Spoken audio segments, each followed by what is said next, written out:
La evolución política, en este caso, en estos países capitalistas, la podemos asimilar a un desarrollo de la democracia, es decir, a un sistema político democrático que va a evolucionar. Como veremos, en todo el ámbito de estos países capitalistas, esta evolución democrática no va a ser exactamente igual. Lo que sí tienen en común todos estos países es un feroz anticomunismo. En teoría, las élites lo que van a intentar es tratar de luchar contra el comunismo. Eso lo va a conseguir Estados Unidos mediante distintos tratados. Como veis ahí en azul, pues tenéis el tratado militar de la OTAN.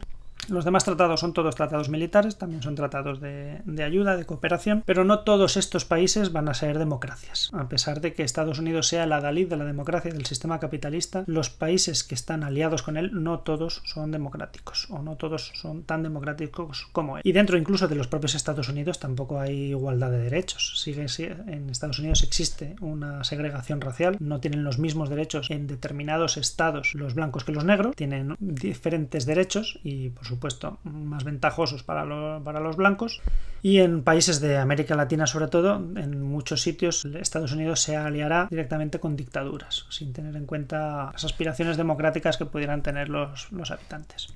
Como veis en este gráfico, aquí lo que hay son toda la serie de intervenciones militares que de alguna manera Estados Unidos ha apoyado en Sudamérica, en Centroamérica y en Sudamérica. En América Latina podemos distinguir básicamente hasta 4 fases, no todas ellas de la guerra, eso sí. Por ejemplo, antes de la Segunda Guerra Mundial, más o menos entre 1900 o 1898 y 1930, es decir, 10 años antes de que empezara la Segunda Guerra Mundial, Estados Unidos se caracteriza por tratar y apoyar a las dictaduras que hay en el resto de América Latina. En algunos casos son dictaduras militares, en otras son regímenes elegidos por sufragio censitario. Estados Unidos establece una economía de explotación, es decir, importa de esos países fundamentalmente materias primas y establece plantaciones agrícolas para abastecerse básicamente de fruta. Y después de la Segunda Guerra Mundial, hasta los años 60, se establece una época de conflicto social, es decir, Estados Unidos no importa. Y entre 1930 y durante la Segunda Guerra Mundial y más o menos hasta 1960, podríamos decir que hay una segunda fase que se ve afectada tanto por la Gran Depresión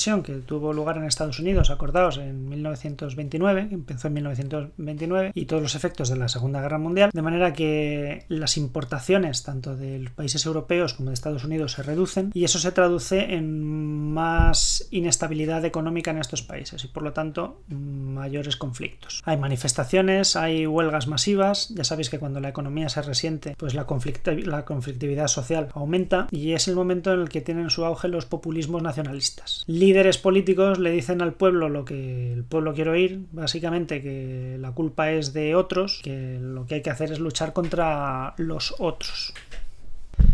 Entre 1960 y 1980 la situación se complejiza un poco en América Latina. Es la que podríamos llamar la tercera fase. En esta tercera fase es cuando triunfa la revolución cubana en Cuba y cuando comienza a haber una pugna entre las guerrillas de corte socialista, revolucionario, militares de ultraderecha, los gobiernos elegidos democráticamente, y todo esto conducirá a dictaduras militares, como las que se establecerán en Chile o en Argentina o el Uruguay. Y la cuarta fase, que es esta que podríamos decir que comienza a partir de 1980, que abarca los años 80 o los años 90, sería esta que se inaugura. El flujo comunista pues empieza a perder fuerza en el mundo, ya que, como bien sabéis, la URSS se disuelve, y en América Latina esto se traduce en una gran inestabilidad. Es verdad que hay una democratización progresiva, es decir, estas dictaduras militares van desapareciendo y van siendo sustituidas por democracias, pero con bastantes dificultades y conflictos.